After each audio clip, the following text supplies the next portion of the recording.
Cek cek cek. Halo. Cek. Udah. Oke. Cek cek cek. Udah.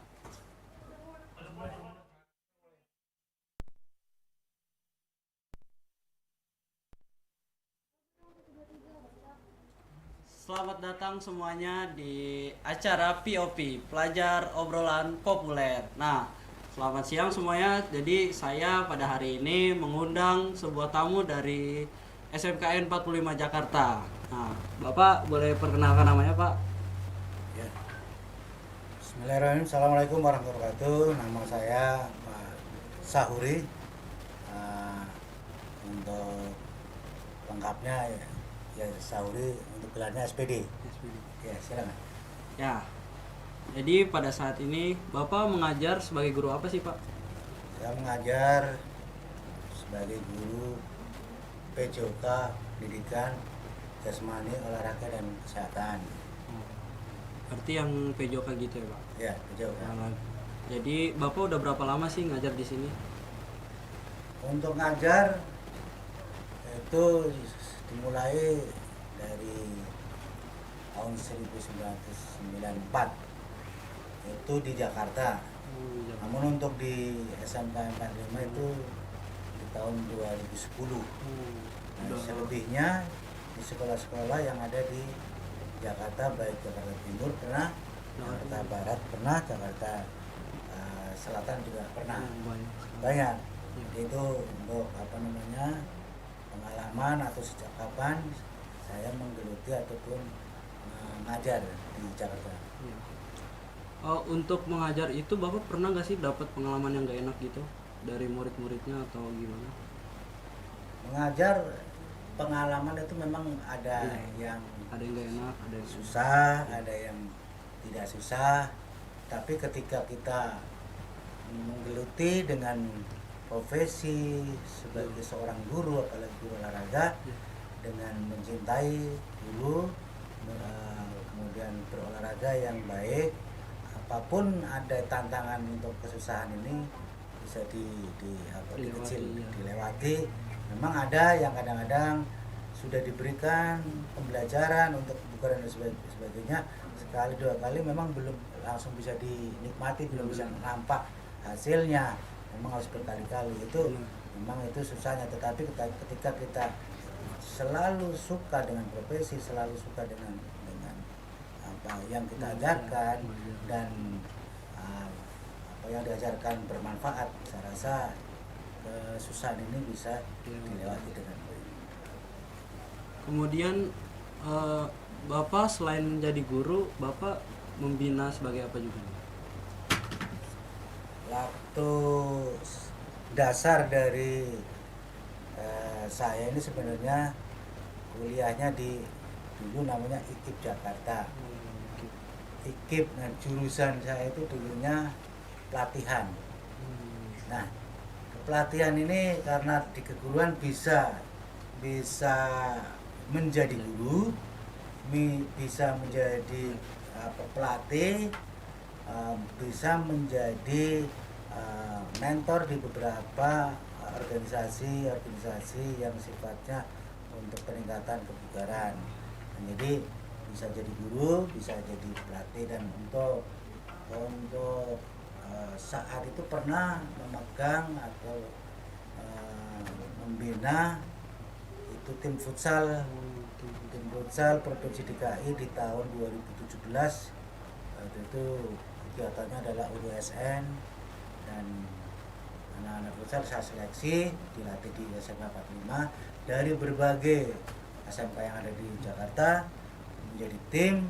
Kemudian pada saat 2017 di Makassar, tepatnya di Gor Goa Makassar, ya, lomba, dan targetnya memang 4 besar, dan alhamdulillah DKI kemarin 4 besar waktu tahun 2017 itu. Jadi selain guru, jadi bisa menjadi pelatih ataupun membina di klub-klub lain.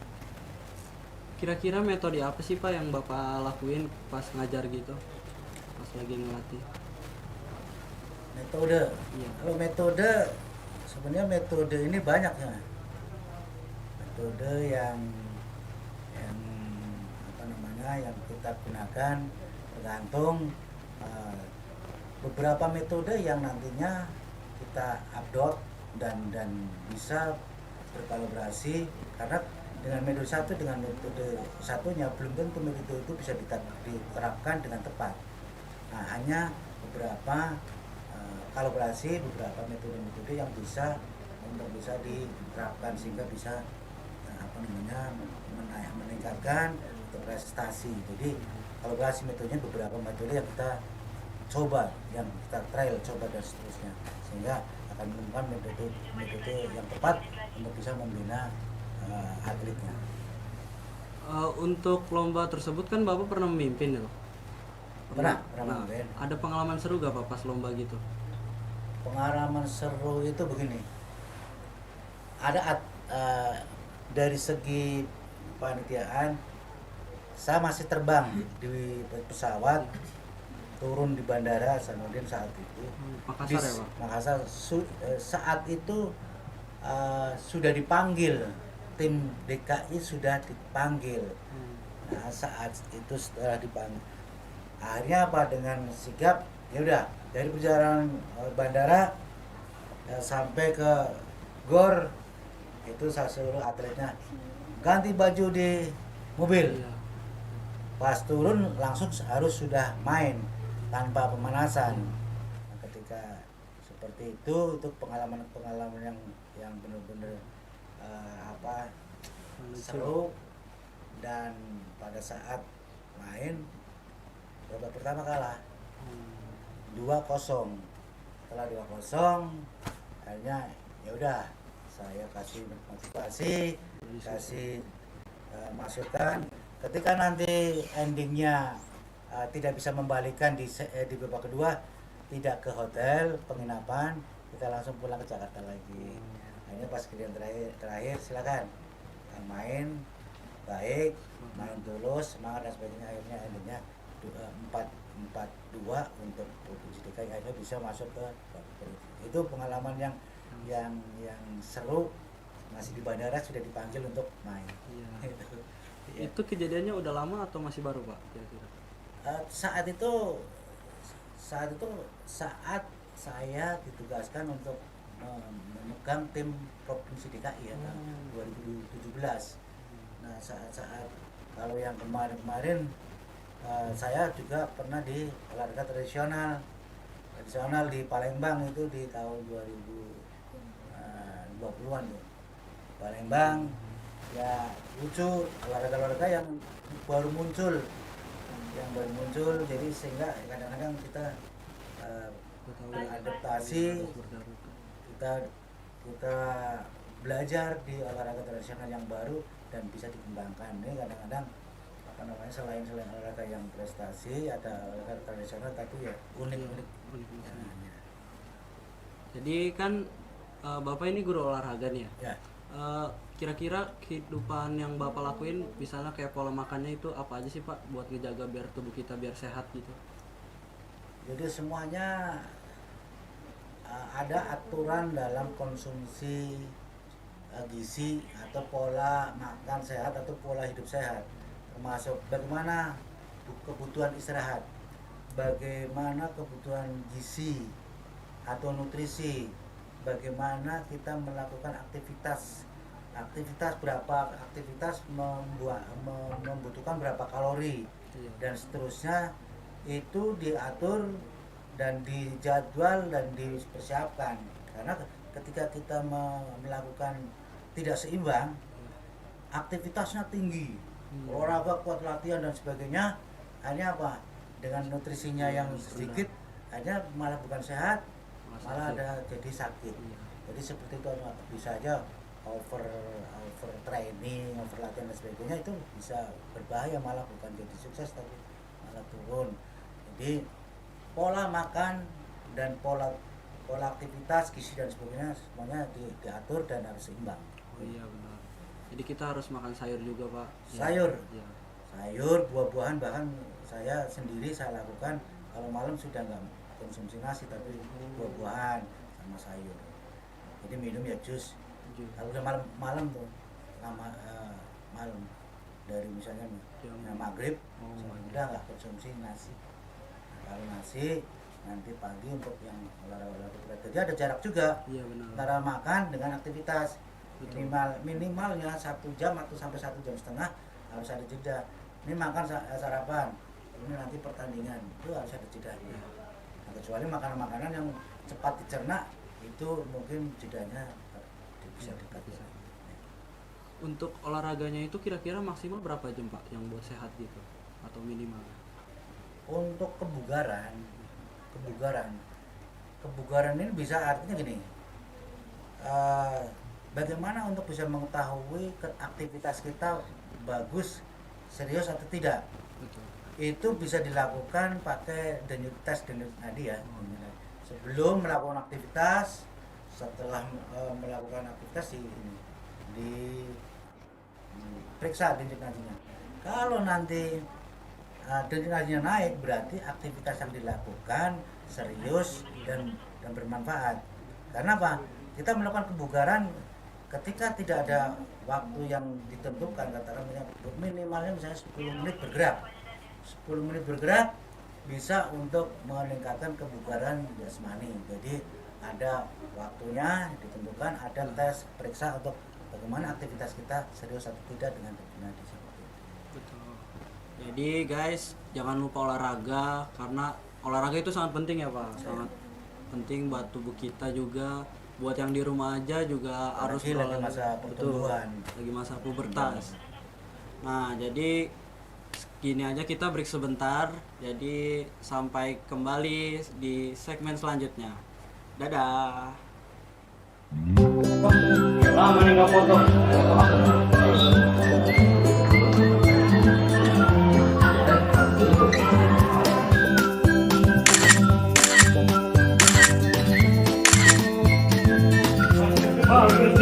Apa dah?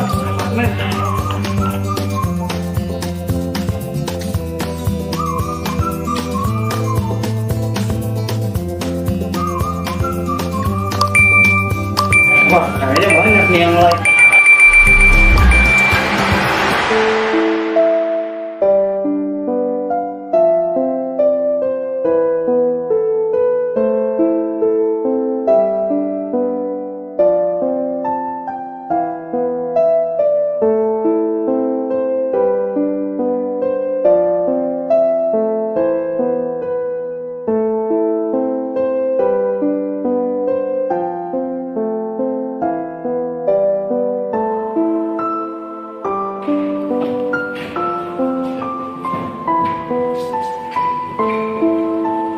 Itu kenapa? Iya nih, kenapa?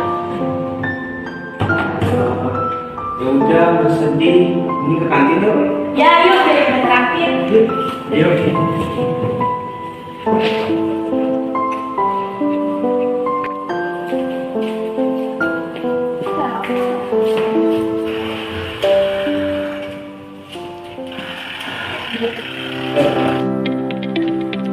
Nah, teman-teman, sosial media memang tempat yang menyenangkan untuk berbagi, tapi kita harus bijak dalam menggunakannya. Benar banget, kadang kita lupa bahwa apa yang kita tulis atau enggak bisa berdampak besar pada perasaan orang lain. Kata-kata yang kita anggap sepele bisa menyakiti hati seseorang. orang. Seperti yang kita tadi lihat, komentar negatif bisa membuat seseorang merasa terpuruk. Tidak ada yang ingin dibully, apalagi di depan umum di sosial media. Makanya, selalu berpikir dulu sebelum memposting atau berkomentar. Tanyakan pada diri sendiri apakah kata-kata kita bermanfaat atau justru menyakitkan hati orang lain. Mari kita ciptakan lingkungan sosial media yang positif, saling mendukung dan menghargai satu sama lain. Sosial media sehat, mental kuat.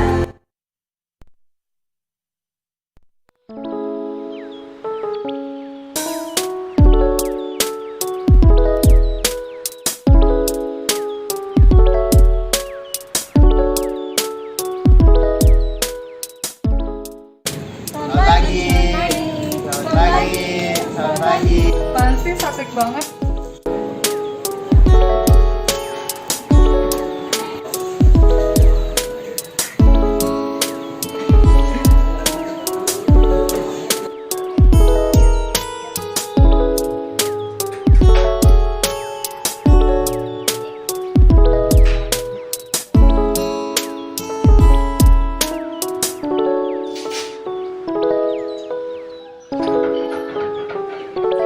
Tahu gak sih adanya LDKS PKB 3? Hah, emang iya? Bukannya katanya Jumat depan lagi? Iya katanya juga minggu ini.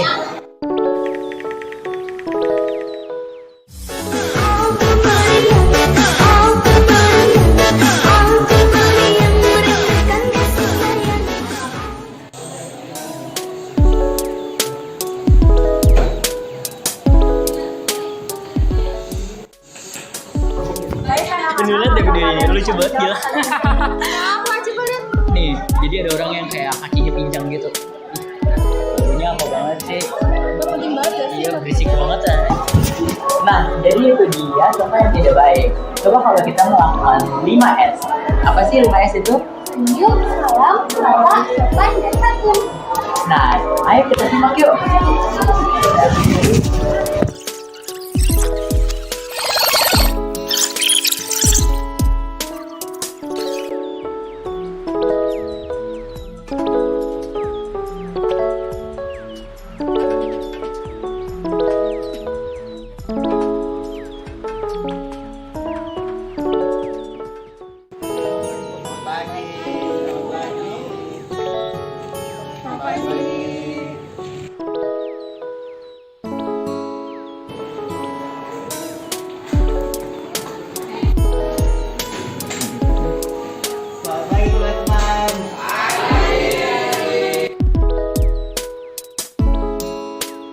Assalamualaikum.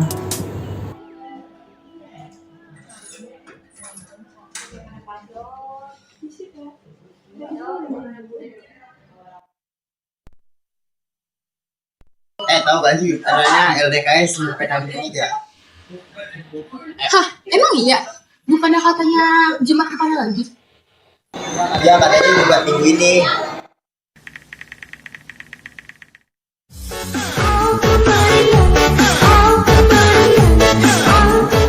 Jadi LDKS ya? Iya. Iya, sekarang.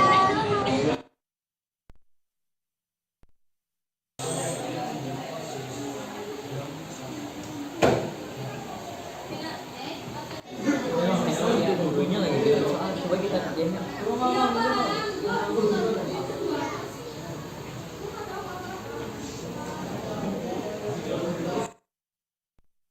Baik anak-anak, apakah ada yang bisa menjawab pertanyaan ini?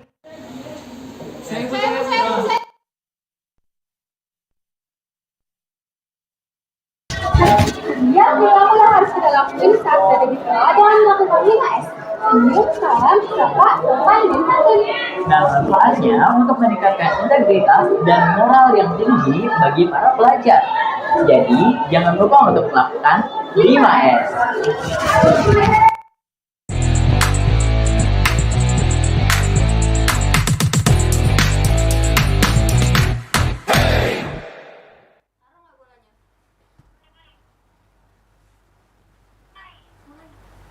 Halo guys, balik lagi di segmen kedua. Jadi pada hari ini kita masih bersama dengan bintang tamu Pak Sahuri ya Pak. Jadi kita akan bertanya lebih lanjut lagi tentang pola hidupnya. Nah, jadi saya akan bertanya nih Pak, sebagai Bapak juga pembina OSIS ya Pak? Ya. Nah, sebagai pembina OSIS, gimana sih Pak cara Bapak untuk memanajemen waktu biar pas sama saat mengajar dan pembina OSISnya? Jadi membagi waktu gitu. Ya. Jadi kebetulan di samping tugas mengajar, ada tugas ya, tambahan yaitu sebagai pembina OSIS. Nah, intinya sama, di mengajar ataupun di pembina OSIS menghadapi sama-sama peserta didik atau siswa, tetapi ketika di mengajar, orientasinya kita adalah bagaimana saya ini memberikan pembelajaran agar peningkatan kebugaran jasmani peserta didik meningkat, di samping penekanan di dalam karakter-karakter melalui aktivitas kebugaran ataupun aktivitas jasmani. Tapi kalau di pembina OSIS, kita bagaimana berorganisasi, di situ membentuk karakter pemimpin, membentuk karakter seorang organisasi. Nah, di situ sebenarnya ada kolaborasinya. Di sini ada pembentukan, di pengajaran ada pembentukan karakter, di OSIS pun ada pendidikan karakter untuk kepemimpinan. Bagaimana untuk bisa membagi waktunya? Pada saat kita sudah melakukan pembelajaran, kemudian nanti ada waktu di sela-sela sudah tidak bertugas mengajar, ini di situ kita membina OSIS agar kegiatan-kegiatan yang ada di sekolah ini bisa berjalan dengan di manage OSIS yang ada. Jadi OSIS ini memanage kegiatan-kegiatan yang nantinya akan dilaksanakan di sekolah itu. Jadi di sela-sela waktu kita bisa Untuk misalnya nih Pak, misalnya ada anggota OSIS tapi yang semena-mena gitu Pak, sikap Bapak untuk mengatasi itu gimana Pak? untuk anggota OSIS yang semena-mena, makanya kan sebelum jadi OSIS itu sudah ada namanya LDKO, latihan dasar kepemimpinan OSIS, ada seleksi dan seterusnya. Nah, ketika ada anggota OSIS atau pengurus OSIS yang semena-mena, ini biasanya ada tahapan, ada rapat, dirapatkan di kepengurusan bagaimana sifat, karakter dan seperti itu. Baiknya kita ambil keputusan agar bijak sehingga sifat-sifat itu bisa dihilangkan, karena sifat di dalam organisasi OSIS adalah sifat kekeluargaan, gotong royong, pembinaan untuk bagaimana bersama-sama menuju suatu prestasi yang tinggi. Nah, jadi gitu teman-teman. Nah, untuk kan kalau nggak salah LDKS itu kan masih baru-baru ya Pak? Ya. Jadi udah ganti ketua OSIS juga ya Pak? Betul. Harapan Bapak untuk ketua OSIS selanjutnya itu gimana tuh Pak? Yang harapannya, jadi kalau yang kemarin itu kan karena situasinya dengan itu yang ada COVID ya, ada COVID, jadi kegiatan-kegiatan kemarin itu agak online, kemudian agak dihilangkan beberapa yang sifatnya kontak langsung dan sebagainya. Tapi ketika sekarang dengan pergantian OSIS, pengurus OSIS atau ketua OSIS yang baru, untuk bagaimana mendesain agar kegiatan-kegiatan yang lama yang tidak dilaksanakan bisa dilaksanakan di kepengurusan yang baru, atau yang tadinya belum ada program di OSIS yang lama, di OSIS yang baru ada program terbaru bagaimana untuk bisa dilaksanakan. Namun program itu disusun dengan rapi, kemudian didiskusikan, kemudian nanti program ini setelah dianalisis bisa enggak program ini bisa dilaksanakan, karena agar bisa dilaksanakan dari persiapan, kemudian pelaksanaan kegiatan sampai nanti ada SPC atau laporan. Nah, kita balik lagi nih Pak ke pelajaran PJOK. Misalnya nih ada siswa yang nggak ikut berpartisipasi dalam kegiatan PJOK, tanggapan Bapak itu gimana Pak cara gitu? Kita melalui pendekatan aja sih sebenarnya, karena ketika kita dekatkan atau kita pendekatan ditanya apakah mungkin kondisinya sedang sakit atau bagaimana perasaannya kurang bahagia, dan memang kita harus tahu kebutuhan ataupun kondisi peserta didik dulu. Sebab kalau nanti kondisinya tidak tahu, kita juga nanti akan sia-sia. Maka ketika ada anak yang tidak berolahraga, kita dekatkan maunya bagaimana, kondisinya seperti apa. Kalau memang sudah tahu, kita bisa menerapkan dengan olahraga yang berikutnya ataupun nanti dengan metode yang berbeda. Nah, untuk olahraga nih Pak, kira-kira olahraga favorit Bapak itu apa Pak? Saya itu dulu atletik sebenarnya. Oh, Awalnya atletik, kemudian setelah atletik, karena atletik itu induknya olahraga itu semuanya atletik. Karena atletik itu ada jalan, ada lompat, ada lari dan seterusnya. Maka induknya atletik. Nah, kemudian sempat ke sepak bola, ke voli. Nah, pada intinya dasar awalnya saya itu atletik, tetapi untuk ditanya olahraga apa yang paling suka, ya sepak bola. Nah, sepak bola dan yang olahraga merakat lah, sepak bola sama voli. Nah itu, namun dengan seperti itu kan biasanya untuk pemilihan bagaimana saya suka atau tidaknya, sekarang kan olahraga ada jenis olahraga yang sesuai dengan usia kita, usia muda, usia perempuan dan sebagainya. Nah, memang dasar awalnya atletik ya, karena mungkin waktu masih muda, masih kencang larinya dan sebagainya. Dan sekarang mungkin itu, jadi dasarnya memang atletik ya sukanya, tapi setelah berkembang sukanya sepak bola dan bola voli. jadi sukanya sepak bola ya Pak? Sepak bola ya. Jadi kan Bapak bilangnya Bapak tuh pernah jadi atletik juga ya Pak? Pernah suka di atletik. Pernah suka. Ya, jadi karena dasar saya itu awalnya kecilnya lari, kalau misalnya pagi-pagi lari, minggu lari, itu dasarnya atletik. Jadi makanya senang lari dulu. Akhirnya saya suka di atletik. Nah, kemudian berkembangnya waktu, saya akhirnya baru senang bola dan voli. Akhirnya kan bisa dari senang bola kita belajar bagaimana cara teknik dan sebagainya, akhirnya bisa melatih tim futsal saat itu.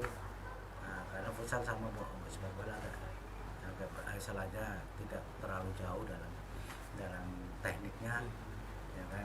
Jadi saya bisa waktu itu, akhirnya dari awalnya dasarnya atletik, kita bisa suka di sepak bola dan bisa melatih futsal.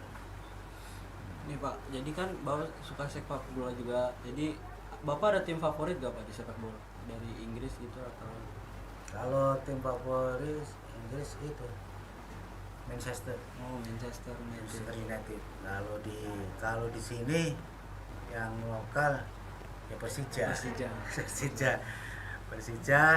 Kemudian ya pada level negara ya timnas. Ya, ada. Bapak tuh suka sama Persija itu karena apa Pak? Apa karena player-playernya itu yang keren atau jago? Sebenarnya playernya bagus-bagus tuh. Cuman ya kadang-kadang ya endingnya yang kadang-kadang nggak pas. Tapi sebenarnya playernya bagus-bagus. Bahkan ya yang sudah termasuk hebat itu dulu Bambang Pamungkas itu kan, itu luar biasa. Cuman sebenarnya pemainnya bagus sih. Ya, pada dasarnya suka dengan pemainnya yang bagus. Nah, jadi gitu guys. Jadi Bapak suka Persija. Ya, Persija. Jackmania. Jadi kan kita udah banyak ngobrol nih Pak. Gimana kalau ada hiburan gitu Pak? Kayak nyanyi gitu. Nah, tapi sebelum kita masuk ke hiburan tertentu, kita akan menutup segmen selanjutnya. Jadi jangan lupa tonton lagi di segmen selanjutnya. Kita masih ada lagi dan kita akan menyanyi bareng Pak Sauri. Nah, jadi sampai jumpa di segmen selanjutnya. Dadah.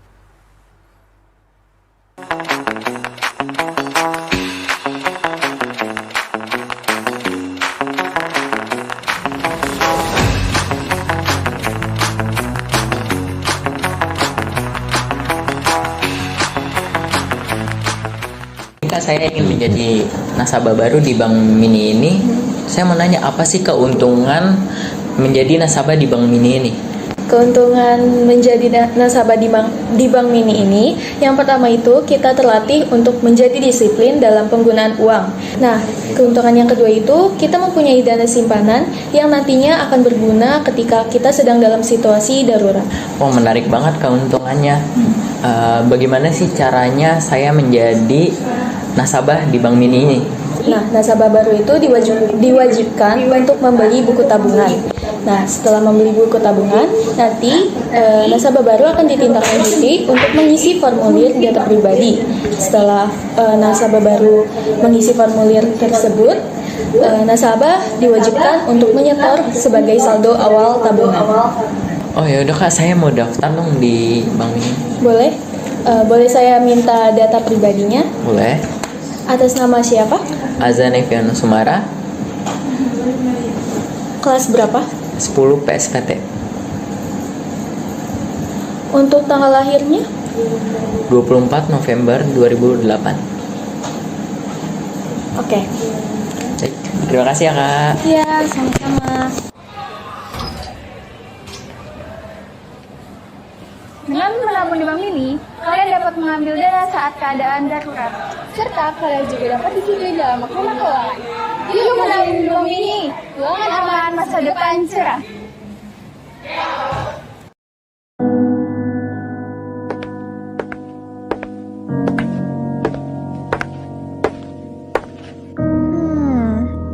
Kira-kira ada yang ingat ulang tahun aku gak ya?